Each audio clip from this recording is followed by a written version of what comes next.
It is 6:30.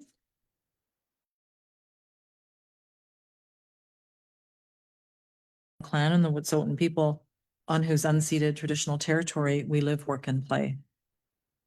The public is notified the meeting is being recorded and webcast, a notice of which is on the bulletin board outside these chambers. And council, we have an agenda with no supplemental to approve, please. Councillor Buikema, Councillor Patterson, all in favor? Any opposed? And that's carried. Okay, first up, Ms. LeBlanc, do we have the delegations? Not yet?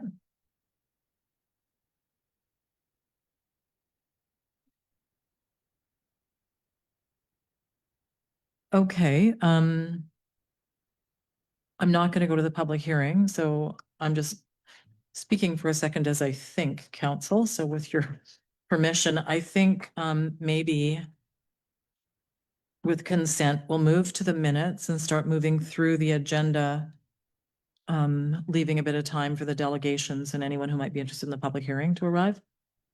Kind of okay. Mr. Schroeder, any problems with my doing that? We're good? Okay. Minutes and then. Okay. Then council, let's jump to 8-1, which are the regular minutes of July 28th, and those are for adoption, please. Councillor Raven, seconder, Councillor Buikema. Any errors or omissions? Seeing none, all in favor? Any opposed? And that's carried unanimously. And Mr. Schroeder, kind of putting you on the spot, just any items to be released to the public? Thank you very much, Mayor. Yes, there is one item for release to the public this evening, and that item is that council appoint Dean McDonald as the Town of Smithers representative on the Wet'suwet'en Wet'suwet'en Community Forest Board of Directors, and that council release its recommendation to the public at its regular meeting of council on August 11th, 2026. Thanks, Mr. Schroeder. Okay, and just acknowledge Mr. McDonald. Congratulations to Mr. McDonald for joining as our rep to Wet'suwet'en. And Ms. LeBlanc, I'll just look to you to interrupt me when you get the delegations. In that case, we're going to move to council reports. Councillor Buikema. Thank you, Mayor Attrell. On August the 6th, I met with Allison Watson regarding the splash pad project. I must confess that sounds like a really interesting project and something that would be a wonderful addition to our town. And on August the 7th, I did a a citizens on patrol shift with former councillor Lauren Benson. And I must confess, I found it rather interesting to drive all over town and discover what nightlife in Smithers was like. That's it for me. Thank you, Mayor Attrell. Thanks, Councillor Buikema. You know, you're leaving us hanging with that last statement. However, we'll ask you afterwards. Councillor Elliott sends regrets. Councillor Leonard. Nothing to report. Thank you, Councillor Patterson. Nothing to report. And Councillor Raven. On July the 30th, I attended the candidate information session that was held here in Chambers, where they went over the roles and responsibilities of councillors and the mayor with the upcoming election. So it was just a really good refresher. And also there is another one running on August 13th and September the 3rd. So if people are interested, whether they are currently on council or interested in the community, I highly recommend joining in and just getting some of those questions answered.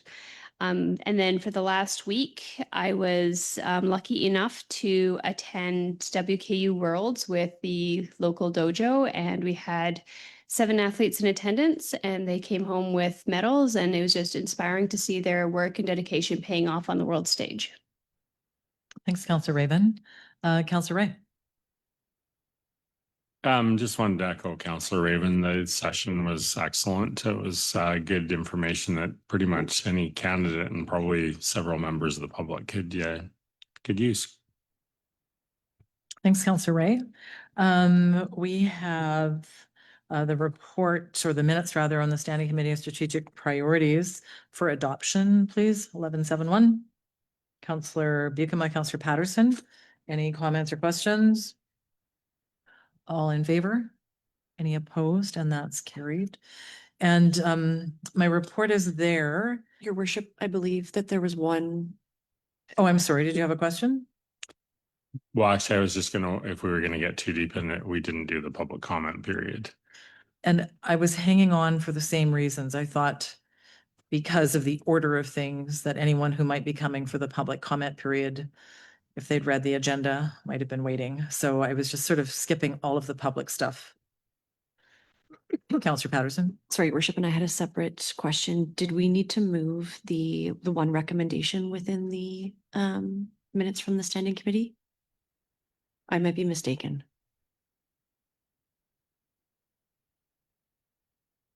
Sorry, I was just reading it to catch up to Counselor Patterson. The motion from Counselor Buikema that that committee recommend council add development services process, that particular motion? Correct. Okay. Yes, good catch. I will move that. Thank you. Sorry, thank You're you. a seconder. Counselor Ray seconds. All in favor? Any opposed? Thanks, Counselor Patterson. Okay. And yes, so in terms of anything with public comment, I'm just waiting. So we'll finish off this section. My report is here. I think you were all aware.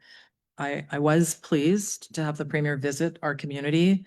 It feels to me like it was a time coming, and so it was nice to have the opportunity to have him on the ground here and also to be up in the woods on the edge of the community forest and at the edge of woodlots talking about forestry issues.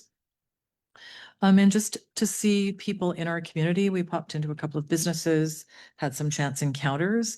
So I think it is positive to have that kind of representation from the provincial government here. So that, I think that was a good day. And then I just wanted to note as well, just a congratulations to Smithers Skate Park Society. They opened phase 4 yesterday. And I think the Skate Park Society has been working on various phases for as long as I've been on council. And it is it's quite the project and quite the delivery to the community in terms of recreation. So I just wanted to acknowledge that. It was a rainy day. Yes, people are here. Okay, then I'll just finish this. And, you know, they did bring some athletes in as well. And so there was a pretty good event being held and then some follow-up today. So recognize that work. And then Councillor Leonard didn't offer anything, but I'm going to acknowledge the work that she was a part of in the 80s reunion. So Councillor Leonard was a part of the organizing committee in her quiet way, as she always is, and to others. So I'm recognizing you because you're at the table, and I recognize there was a team of people who worked hard to bring people from a 10-year span to the community. And usually a high school reunion might not make it to this table.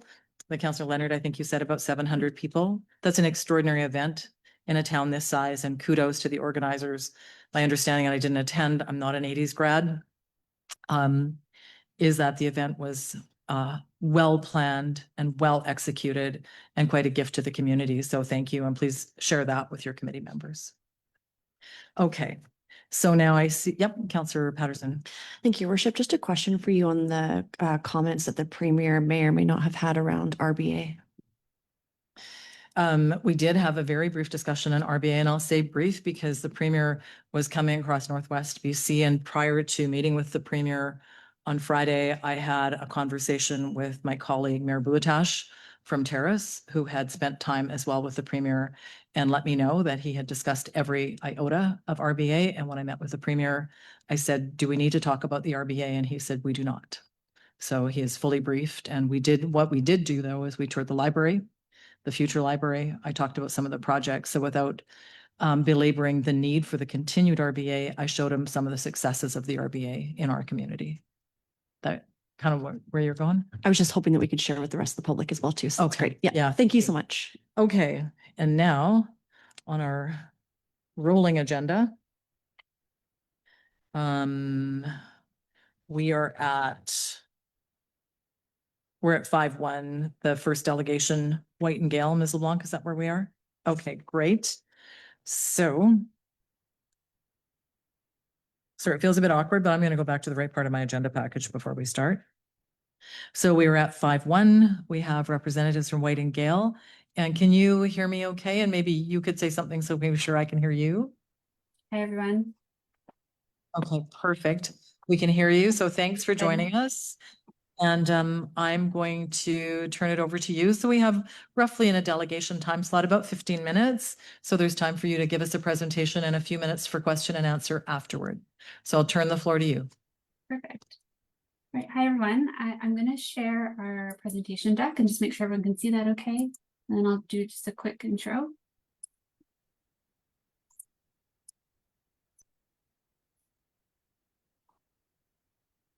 Okay. Can everyone see that okay up on the screen? Yes, we can see it and we hear you well. So thank Okay, you. Great, great.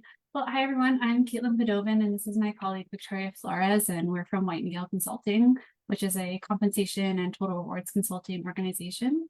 And tonight we're going to be walking you through our findings from a council market benchmark survey that we've been working on over the last couple months with the town of Smithers. So at a high level, what we'd like to do is go through an overview of our survey approach and then walk through our findings, including base remuneration findings, expense reimbursement, council benefits, and then a summary. And then discuss our options and recommendations that we've put forward. Since we've shared a report in advance of this with a bit more detail, we are going to focus more on the salary information and the areas that require more decisions. So we will move quickly through some areas. So in June of this year, we conducted a custom survey on council remuneration. We invited 13 local governments, which are listed on the right-hand side of the screen. Of these 13, 8 did participate in our survey. So we did receive council information and practices and benefits information from these 8 organizations. And that is the data that we use to go through our data validation and our analysis to bring us here tonight to share those findings and the recommendations that we have from that information.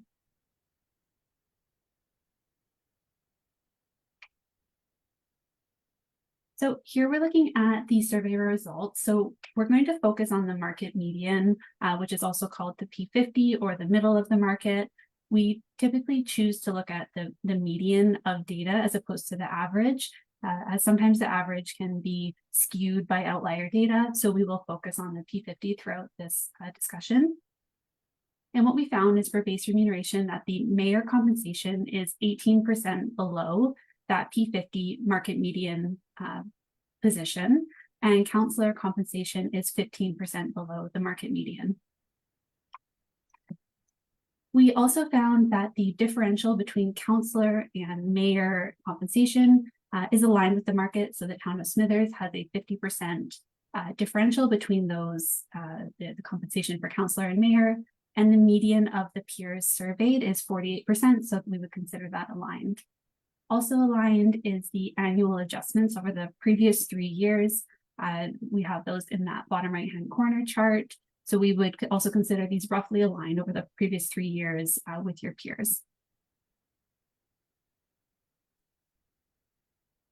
So we've included this slide for completeness, but as I mentioned at the beginning, due to time limitations, and we'd like to focus more on our recommendations and that discussion, we just wanted to put this up here to show an itemized breakdown of the expense reimbursement information that was collected that may be of interest.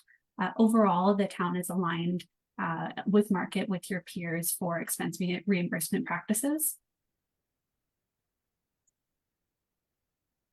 This is a similar slide showing an itemized breakdown of council benefits. Again, at a high level or overall, the town is aligned with peers.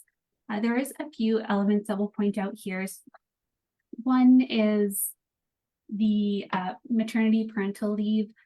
We did find that this is not offered among any of your peers, but it's a leading practice that is offered at the town of Smithers.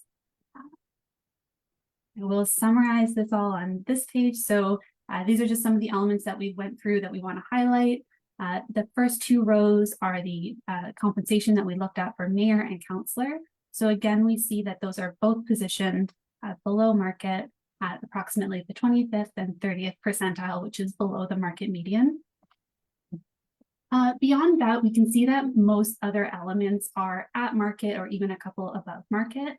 So the 2 that we have pulled out here is the deputy mayor premium provided above the councillor compensation. That is above market or is not offered by as many peers. So we've considered that above market. As well as, again, that parental leave that I just mentioned. And one other thing we'll highlight on here is related to accident insurance or AD&D insurance offered. So 50% of peers do offer this to council members, and then 50% don't. So it's not a majority, but it was interesting of note that half of your peers do offer that, and the town of Smithers does not.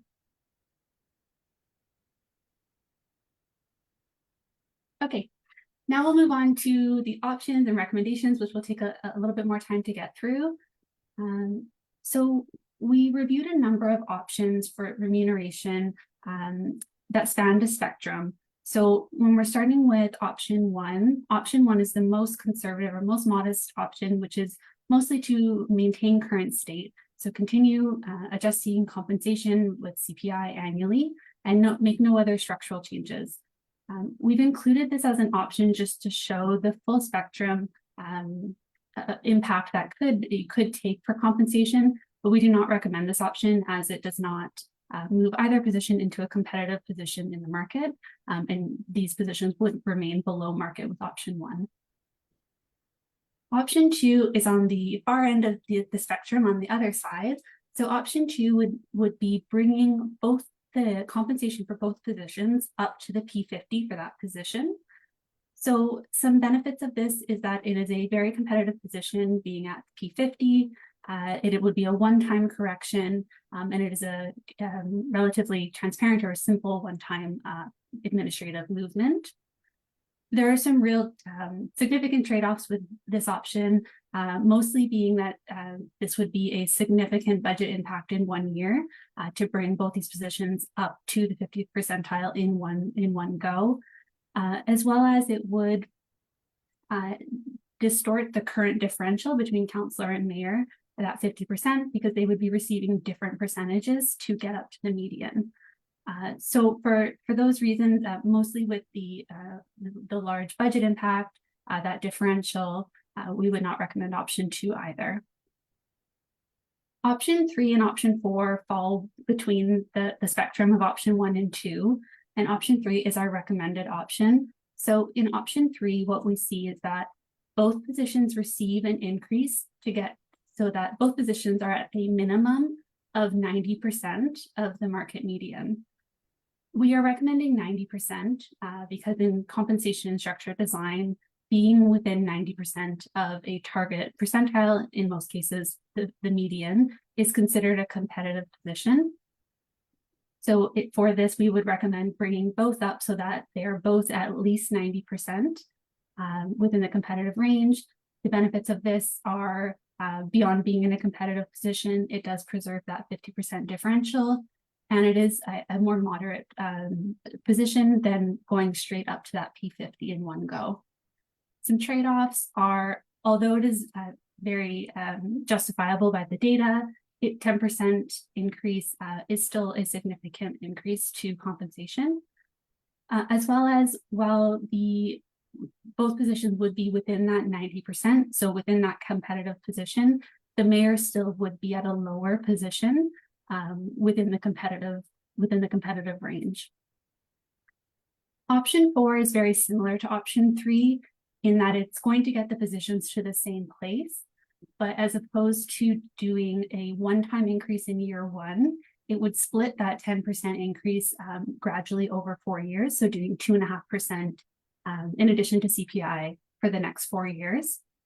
Some benefits to this are it is more gradual, it is at less budget impact in year one, so spreading that impact across the term, and it still maintains that differential.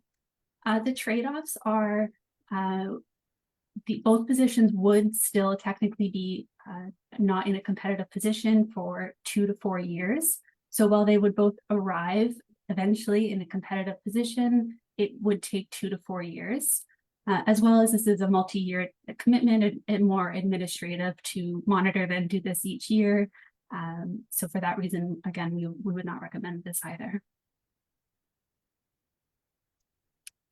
This is a snapshot of the cost of each of the options. So option one, of course, has no cost as there's no change proposed in option one. Option two, we can see has the highest cost. So that final column is showing the 4-year cost of option two, which is over 100,000. And then option 3 and option 4 are more modestly between 42 and 51,000. Again, we just see the cost is just split differently in option 4 across the 4 years, and option 3 is the same there with the one-time cost. So our recommendation is option 3. So again, that's that one-time increase, bringing the mayor to a minimum of the 90% of the median, and then applying that same percentage to councillors to maintain that same percentage increase. So this is, again, a 10% increase to both.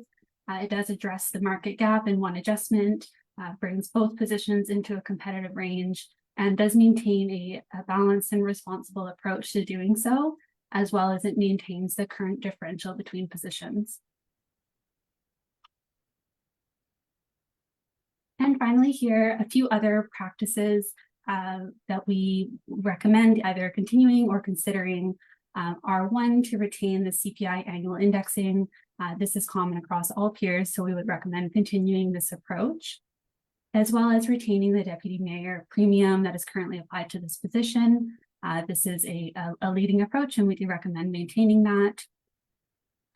We also have a note for considering refreshing the childcare rate. So the town of Smithers does offer a childcare benefit for councillors at $10 an hour. So we are recommending just considering shifting that up to the minimum wage in 2026, and then maintaining the other structural aspects of that benefit.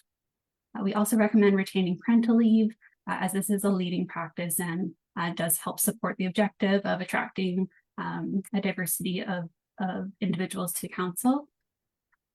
And then finally, just that note on that AD&D coverage, so that accident insurance coverage, we would recommend in future benefit policy reviews that the town consider whether including this or extending this to councillors would fit into the philosophy and the benefits budget of the town. And that concludes our presentation. So I can leave my screen up, shared, and if there's any questions, I can flip back to slides to review anything. Thank you. Thanks for both the work and the presentation. So I'll just look to the table to see if there are questions for you. It's a quiet table. I have one for clarity, and we'll see if anyone has any. When you were describing in option 3, I know I closed all my pages, but you said that 90% of the median, if I understand it properly, means that you're coming to a little less than the middle of the middle. Is that right? That's right. Yeah. So it goes on both sides. Typically it's 10% below and then 10% above. Just captures that competitive range and allows room for nuances that may be in the data or different aspects that to allow for some flexibility, with P50 being, yes, the median, and then that would be just a competitive range. Okay. Okay. Yeah, I think I have opinions now, which are different than asking questions of you. So I'll try to hold those for the later discussion. So I'll just glance around one more time in case there were any other questions. Okay, in that case, I think we've got it. Thank you for the presentation, and council will be reviewing it later in this meeting. So thanks for bearing with us and joining the meeting. I appreciate it. Everything's a little weird up here, connectivity wise today. So thank Well, you. Thank you for having us. Thank you. Okay, take care. Bye-bye. Okay, and I see we have delegation 2 available. So our next delegation, I see Ms. Tyers, welcome. And Ms. Scott, welcome. So you may have heard it earlier, but generally in a delegation, we have about 15 minutes. So some time for your presentation and a few minutes for questions from council afterwards. So welcome, Stacy. Welcome, Ms. Tyers. Nice to see you. And I'm going to turn the floor over to you. Thank you, Your Worship, Council. Very nice to be here this evening. I'm going to share my screen, attempt to. I can find it on here.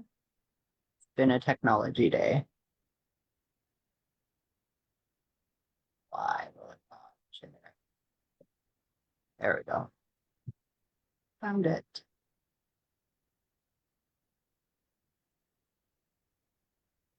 I will also start with just introducing myself and then let Ellie introduce herself. My name is Stacy Tyers.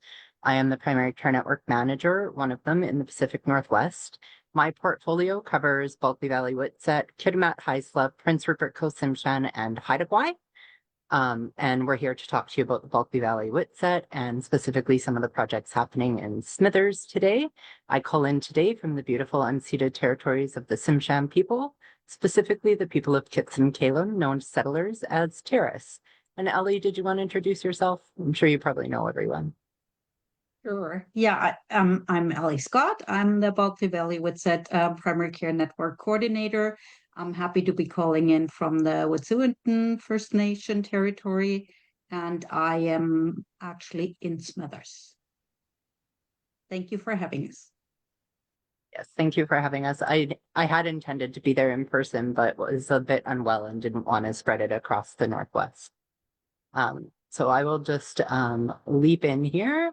The primary care networks are a collaborative partnership between the Ministry of Health, the Doctors of BC Family Practices Services Committee, Northern Health Authority, First Nations Health Authority, the Pacific Northwest Division of Family Practice, and community, where collaboratively resources have been allocated from the Ministry of Health for primary care. And we work together to establish the priorities and then try to implement those. So this is what the primary care network looks like for the Pacific Northwest. It's Bulkley Valley, Whitsett, Coast Mountain, Haida Gwaii, Kitimat, Haisla, the Niska Nation, and Prince Rupert, Coast-Tsimshian. Hazelton is not actually included within our PCN, just because they are a member of the Rural and Remote Division. But we still work closely with them as the healthcare in the Northwest is quite intertwined.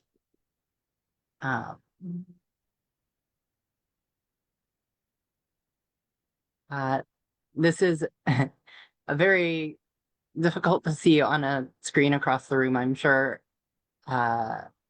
Representation of the regional steering committee and how each PCN steering committee feeds into a regional network so that we're able to work collaboratively regionally as well as within the communities. We also wanted to acknowledge with deep respect and gratitude the opportunity for the Bulkley Valley Whitsett Primary Care Network to operate and support access to primary care for the patients that live, work, and play on the ancestral territories and lands of the Wet'suwet'en First Nations. These are some of the initiatives that we've been working through in the Bulkley Valley Whitsett Primary Care Network. The Smithers PCN Primary Care Clinic, Smithers Unattached Clinic, the Change BC Houston program, Smithers Maternity Clinic, Whitsett Health Plan, and some of the goals to reduce visits to the emergency room, increase patient attachment, improved access to longitudinal care, and culturally safe care. The Ministry of Health has allocated 5.65 most responsible providers, which is doctors and nurse practitioners, to the Bulkley Valley Whitsett PCN, and then 10.35 FTE of allied health professionals. We've been super successful in the Smithers and Bulkley Valley area in filling these positions. We have 3.65 of the most responsible providers hired and 8.35 FTE of the allied health providers, meaning that we have managed to hire 79.5% of the allocated FTE that the ministry has allocated for us. So that's really, it's really quite remarkable, especially for the North. The attachment, the total number of people from Bulkley Valley area that have been attached through the Health Connect registry and PCN since we began is 2,493. 983 of those were from Smithers. The total attachment in Smithers Rural, which is Houston, Whitsett, and the outer Smithers area, which I have a typo, I see it now, was 1,510. And then we do have a wait list at the Health Connect registry, which is currently at 568. And we are still working on trying to recruit more providers to the area. But I think this is a really telling story about people wanting to work in Smithers, which is really exciting. We also have 3 people on maternity leave, which is also incredibly exciting. People are having babies in your community. Speaking of babies, the Smithers Maternity Clinic officially opened its doors July 2026. 3 years of incredibly hard work by the physicians and the midwives to really get this off the ground in a way that they could work collaboratively, and to provide better care to new moms in the community.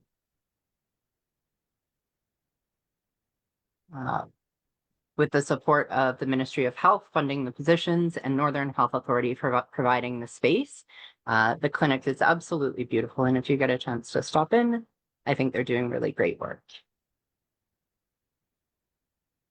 This is contact information for the Health Connect registry. Those folks in your community who are not attached and who are not already on the wait list should reach out through the link or calling 811 and get themselves on the Health Connect registry to be attached to a nurse practitioner or a doctor. The wait list is, as you saw, a little bit long still, but we're hopeful with one provider we could turn that all around. So please, anyone in your community who is interested in signing up, share that information with them.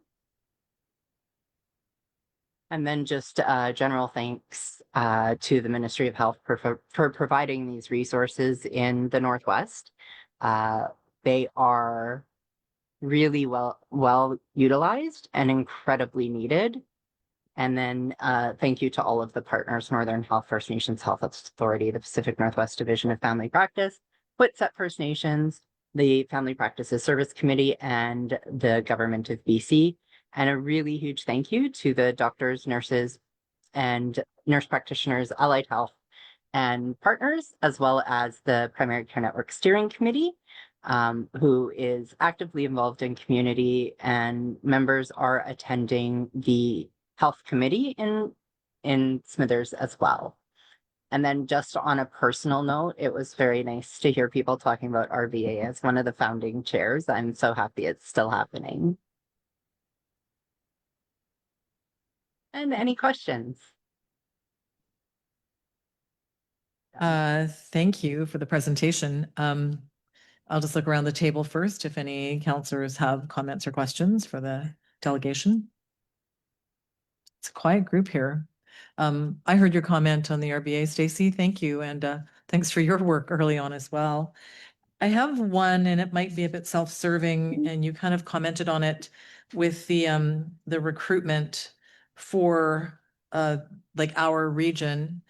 And I wonder if you could just expand on that so that we focus on the things we ought to at this table in terms of what can we do to ensure recruitment and retention continues to serve us well. Sure. I think one of the key things we hear from providers who come to communities is that the community makes them feel welcome, that the community invites them in and includes them. And that's really what helps people to stay, because the recruitment piece is sometimes easier in the north than the retention piece. And that's just a reality. We live in fairly isolated communities, smaller communities. We don't have all the same amenities as the big cities, but what we do have is really solid communities.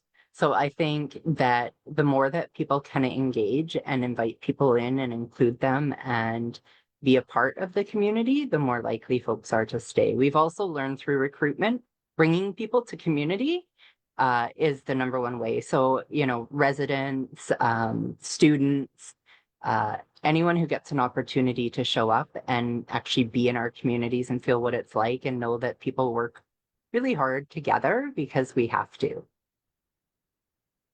But I don't think, and I might get scolded later for this, I don't think things like red carpet treatments make the difference in terms of, it might make the difference in terms of immediate recruitment, but it doesn't make the difference in terms of retention.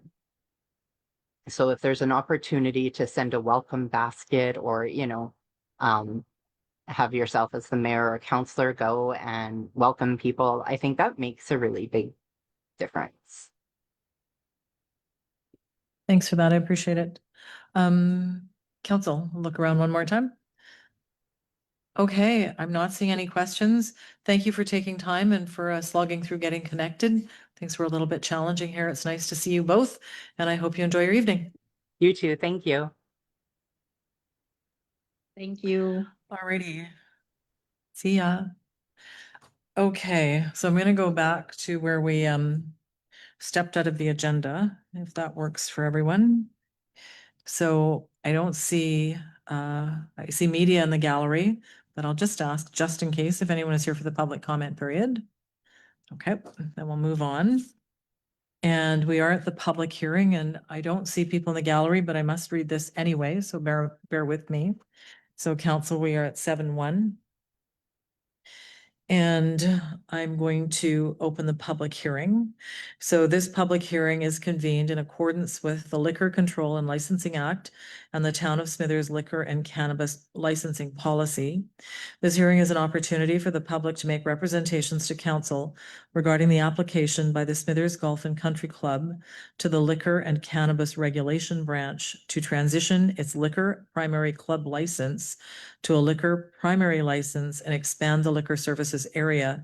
The proposed changes are intended to bring the establishment's operation in compliance with the LCRB regulations with no changes to the approved operation hours and occupant load.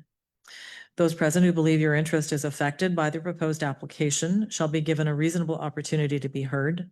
None of you will be discouraged or prevented from making your views known. However, it is important that you restrict your remarks to matters related to the proposed liquor license application. When speaking, please commence your remarks by clearly stating your name and the area of residence. Members of council may, if they so wish, ask questions of you following your presentation. However, the function of council at this public hearing is to listen rather than to debate the merits of the liquor license application. After the hearing is concluded, council may, without further notice, give whatever effect council believes proper to the representations made at the hearing. And I'll just ask Mr. Schroeder if there were any letters received. Thank you, Your Worship. I confirm that one letter was received. Just with the technical difficulties with the internet today, it was released as a supplemental under 19.1, but just confirming that for yourself and the rest of council. Thank you. And I must call 3 times, so I'm going to ask if anyone would like to speak to this public hearing. I'm going to ask for a second time if anyone would like to speak at this public hearing. And I'm going to ask for the 3rd time if anyone would like to speak at this public hearing. And seeing none, I will close the hearing. It is 7:08 p.m. Okay. That is that legal process. And find my way back.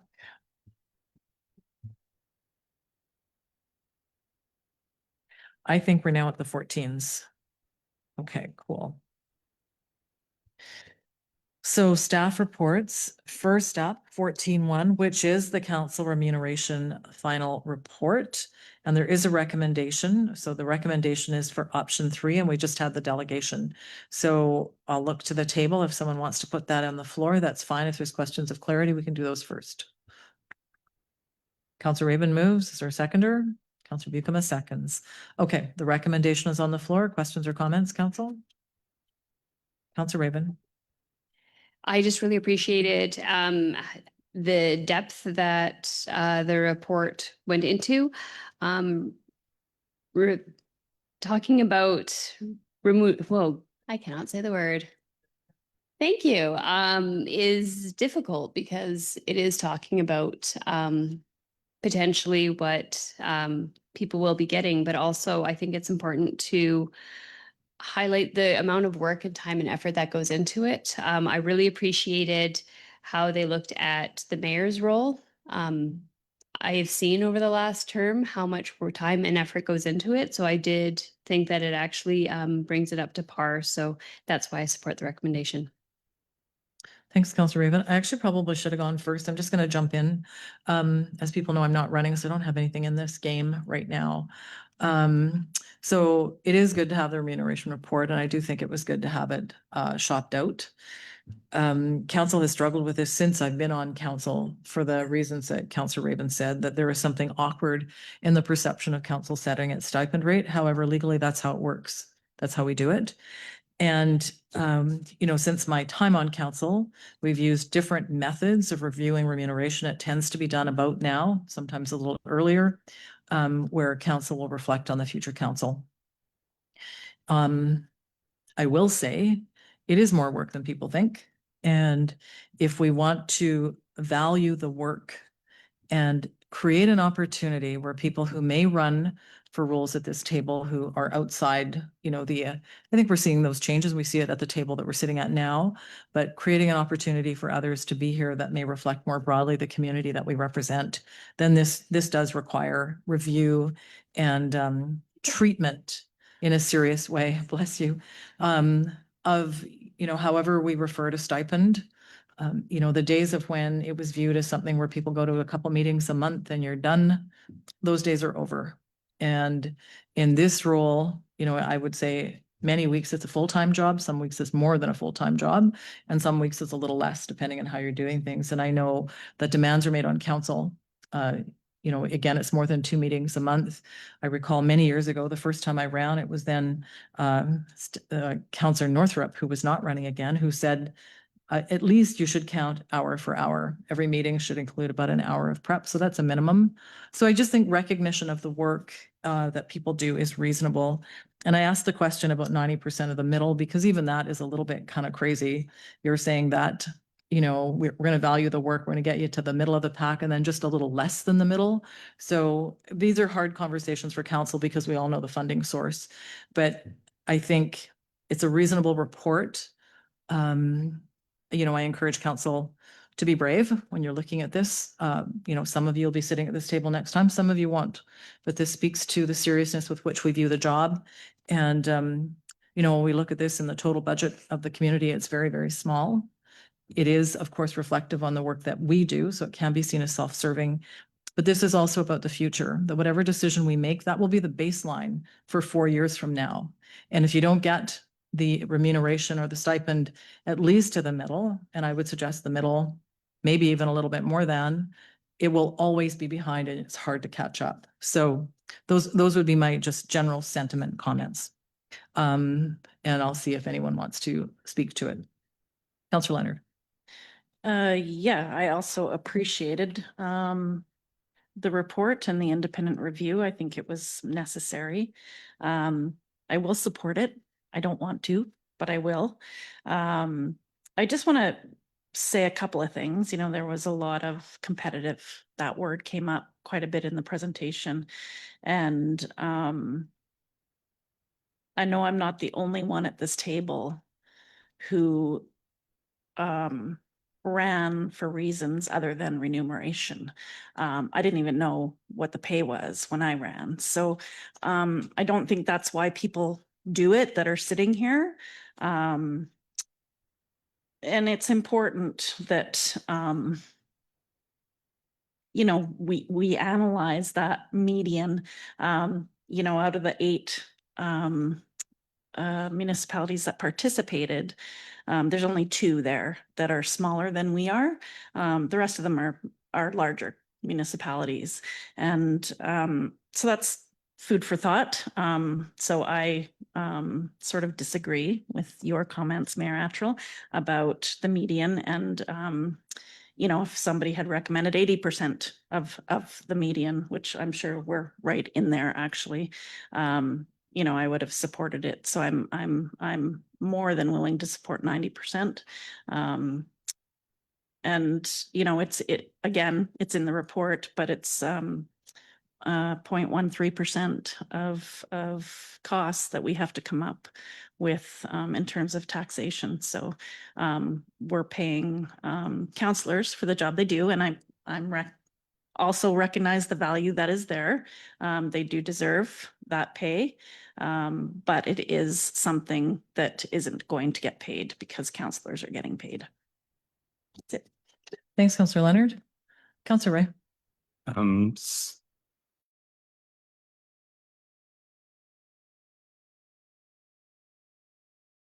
Because and that may surprise people, but we're not setting our own remuneration. None of us may be sitting around this table. We have an exempt staff compensation coming up. Are we going to accept that we're going to pay slightly less than the median to our unionized employees, to our exempt employees? I don't think I like the message that sends, actually. I've come kind of full circle. I started, we didn't pay much at all, but there's a lot more demands on the job, and it's hard to speak as a counselor. But the mayor, I actually think the correct way to go about this is to lobby UBCM to come up with a fair formula for all and have the province or somebody else set the remuneration. Because, you know, as a counselor, I look around the table, I didn't do anything this week except come to this meeting. Yet other weeks I've done quite a bit more.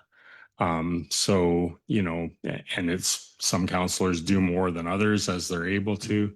So it's hard for the counselor, but for the mayor, you know, I was surprised to see that only Prince Rupert considers their mayor full time, because I think even right down to the smallest community now, the mayor is almost a full-time job, or more.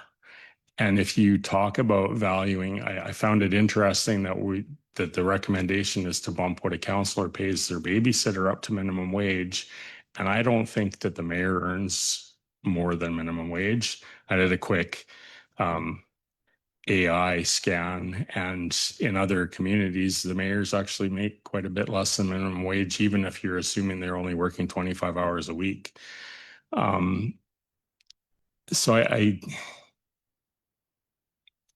you know what, it's not a science, it's an art.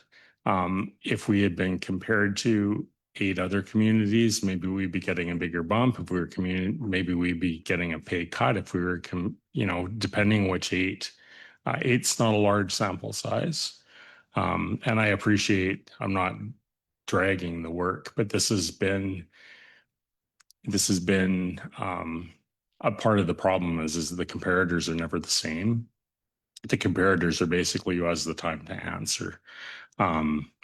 So, you know, 90% or at, I could live with either one, but I just don't like the message it sends that we're, as counselors and mayors, are under increasing attack. I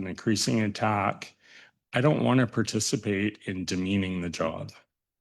If I know the recommendation is only 90% of median, and competitive is a weird word. It's not like I'm going to move to another committee or community that pays more. But it just, I think the message that we need to send anybody that wants to run for council is that the community values your service. It sounds self-serving coming out of my mouth because I'm sitting at the table. Well, we are fixing it for the next council. And, you know, I believe the first information session had nobody show up.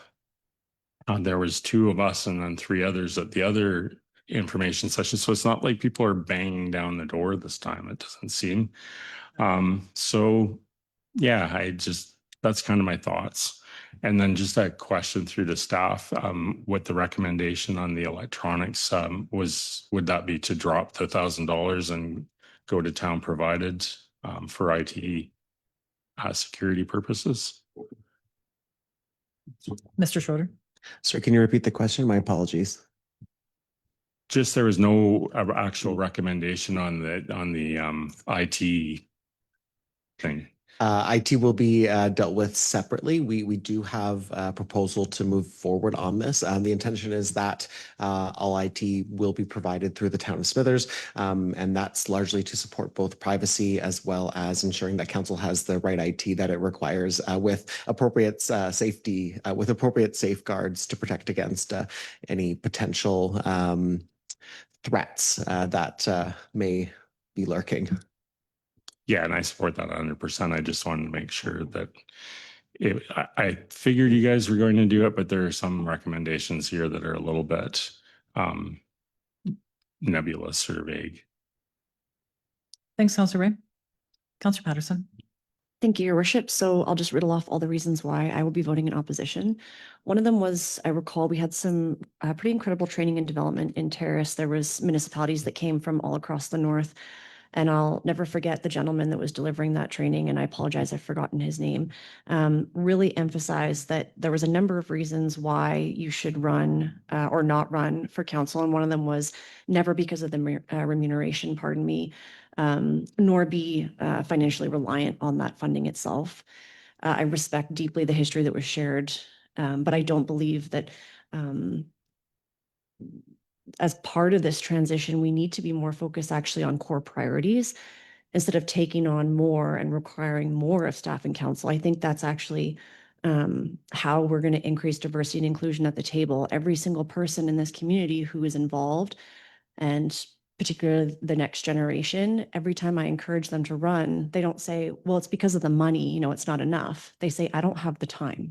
Many of us are working 2 or 3 jobs just to pay the bills. You've heard me go on rants about that, so I'll digress.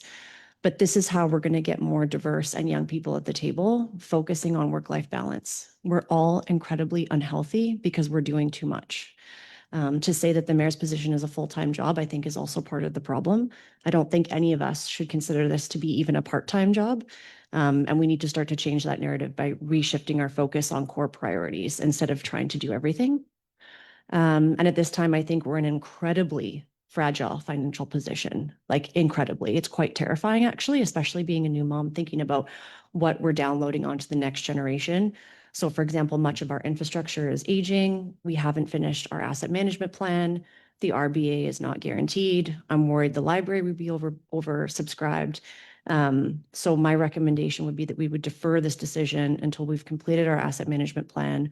We're at least somewhat close to being completed development of the library, which I recognize could take some time. But as a project manager, unfortunately, I just see time and time again that projects always go over budget. It is just the way that it is. And in this economy, it's multi-millions. It's not a couple $100,000. So with that, I really appreciate staff's time and attention to detail and bringing this forward at the time that they did. But for those reasons, I'm going to be out. And then my last question was just about the supplemental recommendations that were provided. And if that's, I noticed it's not included in the recommendation, but important, obviously. Mr. Schroeder.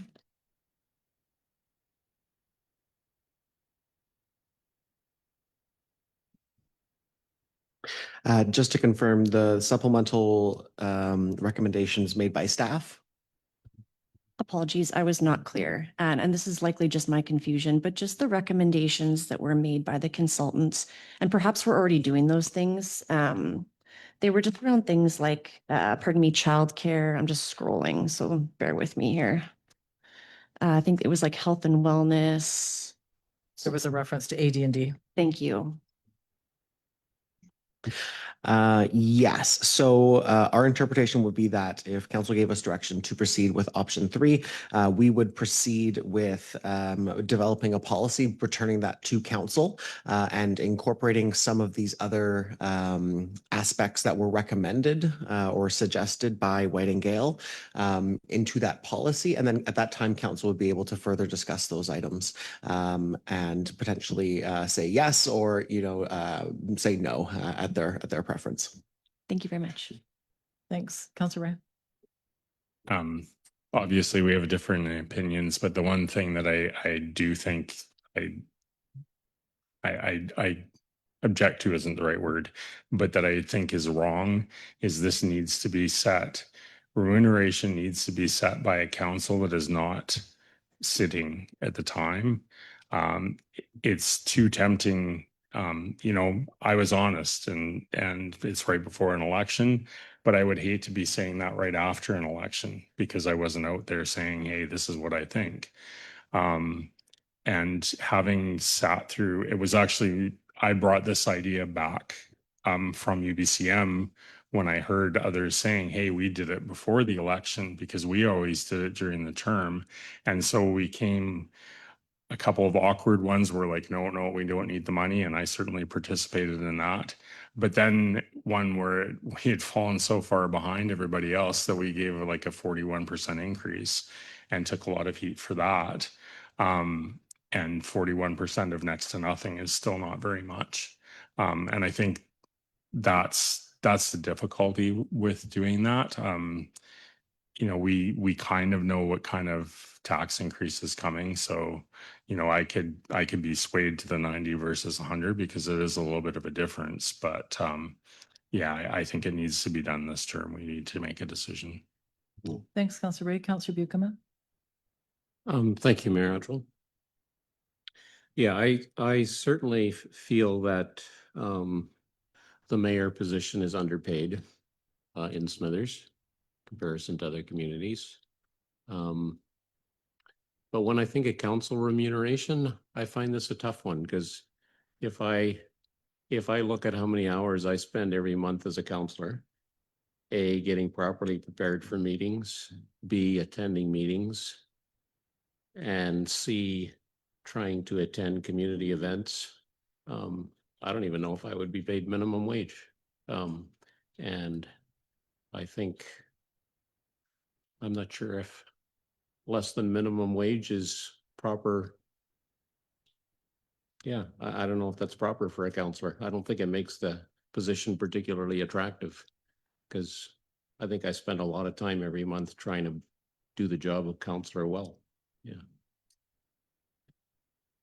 Thanks, Councillor Buchanan. Councillor Raven? I think a really important thing that we need to think about is diversity around the table. And a point was raised earlier that people are working 2 or 3 jobs. I remember when I was working 3+ jobs. And at that point, as much as I would have loved to put my name forward, there was no way, not for the pay. Didn't make sense because I required those other jobs to survive. One of the things that I did just out of curiosity is I did track my hours for a month, and then I did divide it by the stipend, and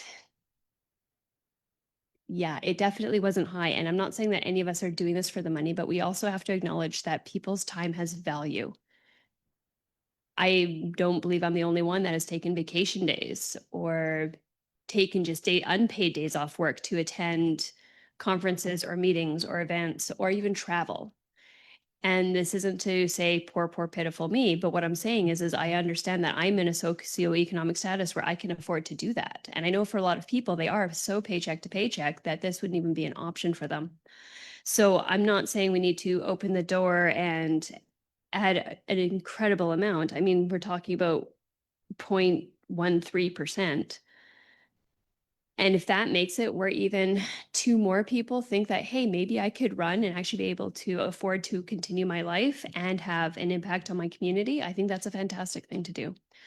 So, and it is still definitely awkward, but as it has been mentioned, is none of us sitting around this table know if we'll be back on council. And I have to say is even if that ends up being the way that it is, I think that it is a valuable step that we can take for the next council. And I hope that they have the courage to do the same coming after. Thanks, Councillor Raven.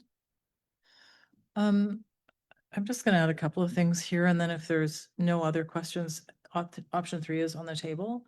So just as a heads up, we're going to go to that vote. I appreciate the comments of Councillor Ray, and I've been here a few times when we've had this conversation, so I recall some of the things that Councillor Ray has said. You know, to whether or not it's a job, I would say it is. Certainly the mayor's job is a job. And I've been part of the same conversation at another table that's reviewing it right now because I sit at that table as well. And I think one of the things that needs to be given some consideration is that someone who sits in this role, if they're of a working age, means that they're not doing another job, which means they are not collecting benefits at another job. They are deferring ability to collect a pension. And some people sit in the mayor's role for a very long time, which means that they forego a portion of the work life where they could be accumulating something for their future. And those are done for choice. So Councillor Leonard said it, Councillor Ray said it. When I first ran for council, I knew there was a stipend, I didn't know what it was. I don't think anyone runs for these jobs or these positions because they're seeking money. If you're seeking money, you'll find a different job than this job. This is not a job that you chase for financial gain. At the same time, I think we have to recognize that there are losses experienced by people who sit in these chairs for an extended period of time. And I think it's time that we recognize that. And again, I'm not doing this for myself because I'm not going to be in this chair.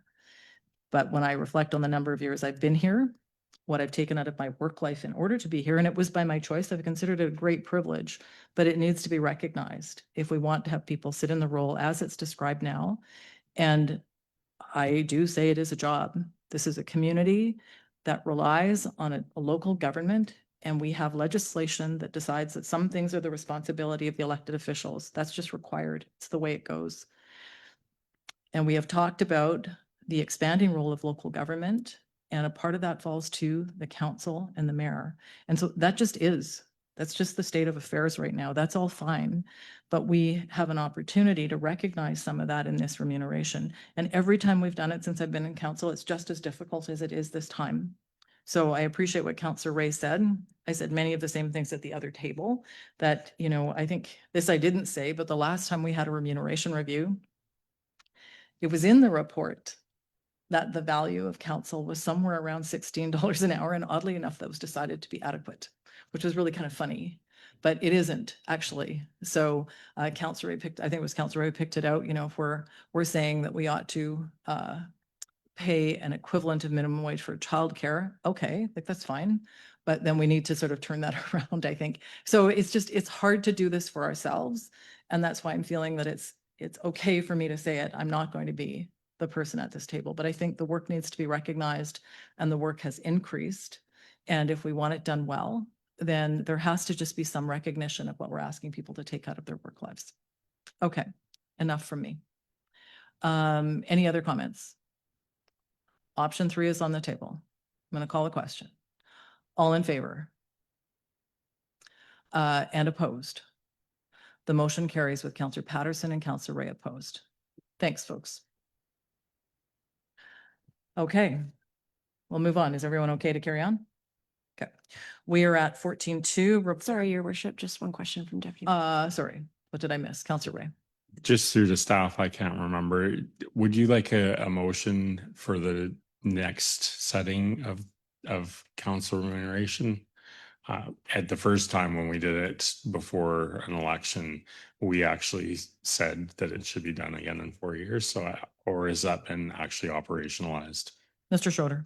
Thank you very much. It has been operationalized through the policy, and when we bring forward the policy amendment, we'll just ensure that element is incorporated into it. And thanks for that actually prompt. So the policy amendment will come when? I don't have a specific date, but I will aim to have that in front of council well before the election. Okay, and that will also reflect the other thing that Councillor Ray added, like the The information technology, absolutely. okay, thanks. Thank you for that. Okay, now I think about 14.2, the action tracking approval report from Ms. Smith with the recommendation. Councillor Leonard moves, Councillor Buckham seconds. Any questions? Another one where we just get to say approved. And I just wanted to acknowledge there's a lot in here, a lot of direction given by council over many, many months that result in a lot of work being done. And we're seeing just that little synopsis. So thank you for all of that. All in favor? Any opposed? And that's carried. 14.3 from Mr. Muscat, who's with us this evening on the NDI Marketing Initiatives Program with the recommendation. Councillor Patterson moves, Councillor Raven seconds. Any discussion? Thank you for getting this. It's great. All in favor? Any opposed? And that's carried. And I was speaking to Mr. Muscat when I said that. 14.4 from Ms. LeBlanc, the Public Library Letter of Support request. Councillor Buckham, Councillor Patterson. Any discussion? Councillor Raven? Just a quick comment that I just really appreciated how how the library is really trying to weave accessibility in from the beginning. A lot of times it seems like accessibility is almost considered to be like an extra because it does cost a little bit more. So I do appreciate that they are going out and trying to find ways to ensure that we're starting off on the right foot.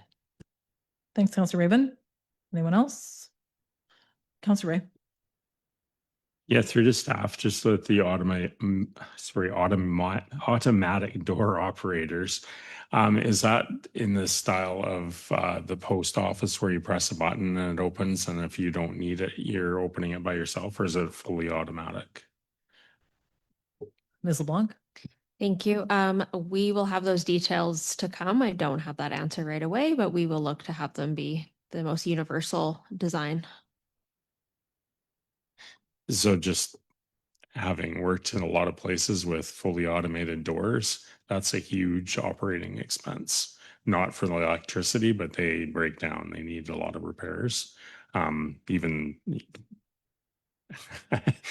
you probably know how, I just think it's a very complex system and it breaks very easily, but the ones like at the library don't seem to be. So I'll support the grant, but just thinking about that sort of thing. Thanks, Counselor Ray. And I can't remember, have we voted on this? Okay, let's vote. All in favor? Any opposed? And that's carried. Thank you. Okay, 14.5 from Mr. Smith on the liquor license change for Smithers Golf and Country Club with 2-part recommendation. Counselor Patterson, you're moving. Okay, is there a seconder? Counselor Leonard, any discussion? Counselor Patterson? Totally unrelated, but we were thanking everyone for their work on successful community events. So I thought maybe we should give them a shout out for another successful celebrity golf tournament while we're here. Thank you. Alrighty, well done. And Counselor Ray? Yeah, so I think that it's good to bring it in line with what's actually been happening there. I didn't understand the difference between the club until I read the report, so that's good. I was just wondering about the comment from the neighbors about the cannabis. I know this is a liquor license, but it is going to the liquor and cannabis licensing branch or regulation branch. And they're not going to have drinking in the parking lot. Is that, can we put that as part of the comment, or is it something that's better put to just to the golf club for their information that people are smoking cannabis near the neighbors? Mr. Allen? Yeah, thank you, Mayor Outro. So Councillor Ray is correct that the parking lot is exempt from the liquor license, but the a cannabis license is a separate application, and it would have to go through the same process as this liquor primary license.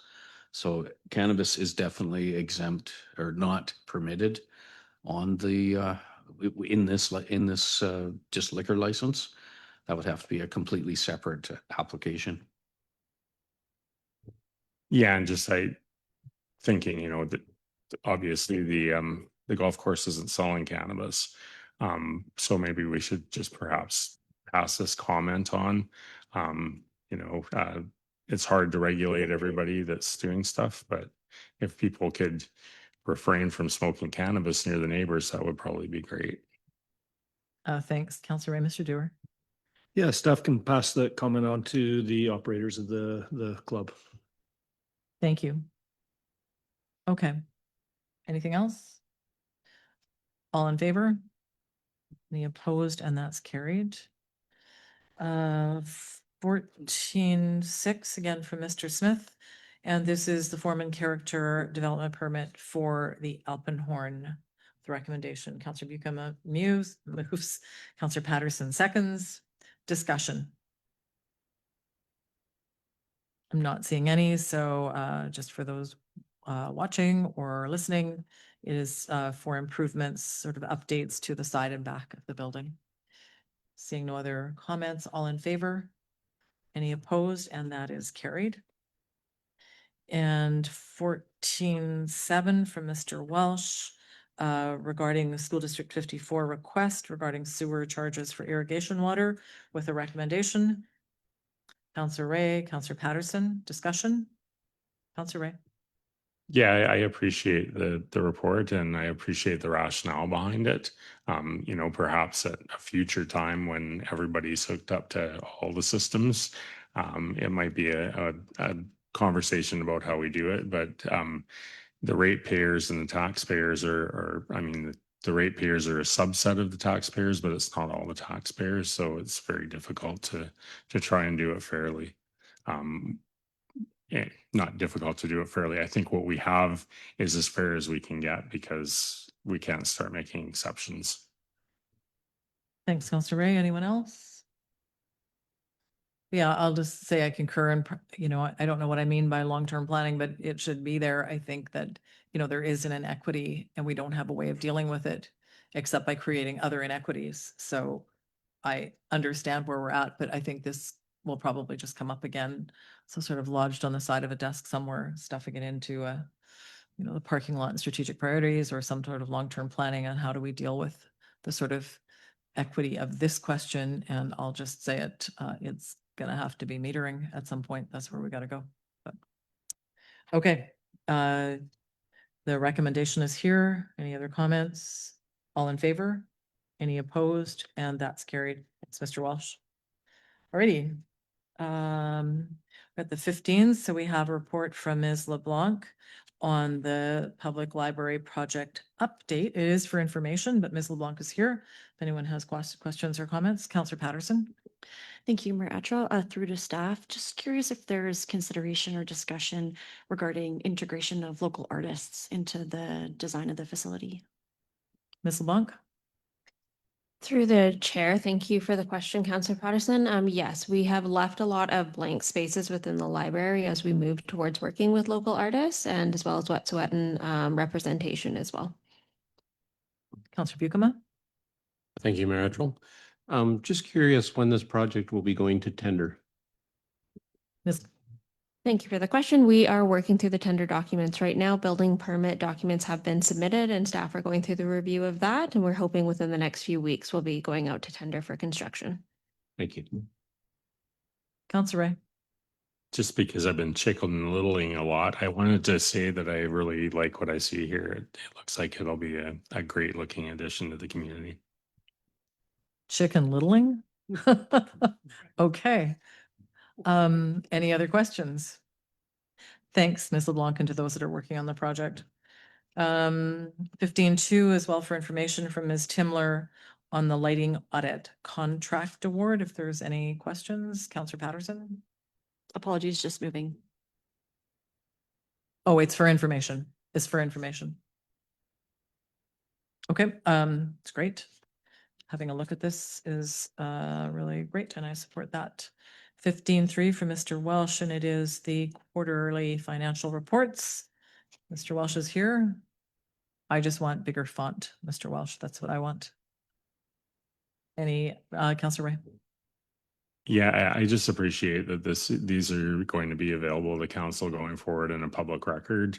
We have always been able to find it, but it hasn't been as easy as just having it on them. And then the public doesn't have to try and find them either. They're right here. So I really appreciate this. Thanks, Councillor Ray. Councillor Buikema. Thanks, Mayor Attrell. Yeah, as chair of the finance committee, I just want to express my appreciation for all the detail that's here. Just a really good report. I really enjoyed reading through it. Thank you.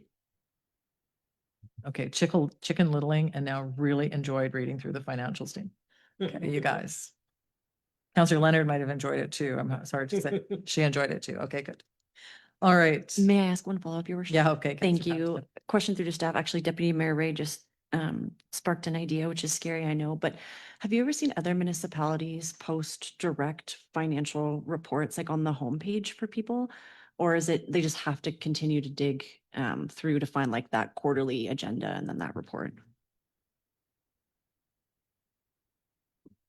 Mr. Wall. Through the chair to Council Patterson, I do believe I've seen it actually one or two small municipalities, but this is kind of a practice just starting with this going forward, and I'll be kind of reviewing the approach to this going forward. But I think this is like really important information to bring out regularly for like financial transparency and trust of the public. So I'd be something to kind of review and like kind of make it aware. But no, I know a couple of them you post it, but it could be something we could review going forward, and we decide with the new finance committee how we want to do this kind of regular basis. But they will be prepared every quarter.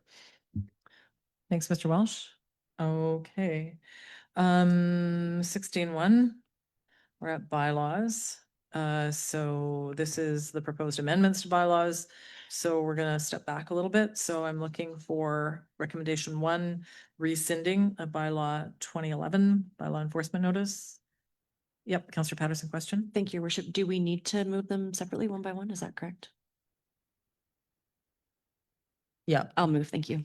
Okay, so Councillor Patterson moves recommendation 1. I need a seconder. Councillor Buikema Any discussion?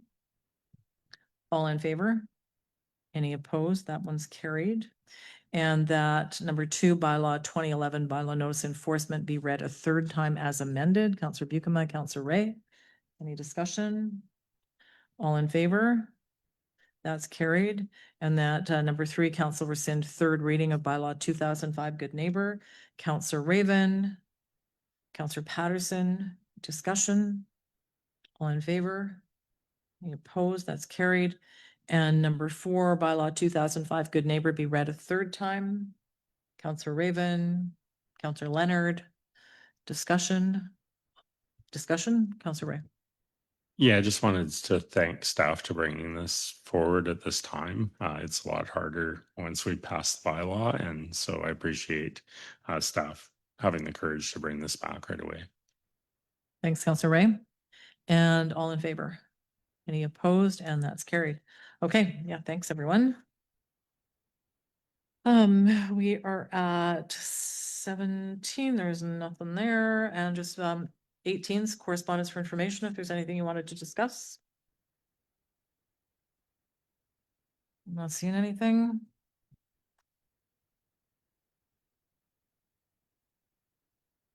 This is my normal help question. We're recessing or adjourning. Where am I? Okay. Okay. Yep, Counselor Bucama. 18-1. Sorry, okay, for- we're there. Yeah. Go ahead, Counselor Bucama. I'm just pleased that there's a movement to keep that climate funding there for communities, because I think it's allowing us to have our climate action specialist. So I'm really pleased to see that communities are petitioning the provincial government for a continuation of this funding. Thanks, Counselor Bucama. There is a movement, and I think we'll see this at UBCM as well. Okay, anything else from the 18s? In that case, I've already forgotten what you told me. I'm going to step back. I need to read them again. Which one? I am having a moment. This one? Okay. And thanks, Council, for your patience. I am going to move that pursuant to section 9092 of the Community Charter, this regular meeting of council be closed to the public to permit discussions concerning one item under section 91 regarding municipal objectives, measures, and progress reports for the purpose of preparing an annual report. And if I have a seconder, Councillor Patterson, all in favor? Any opposed? Okay, and that's passed, but we'll just take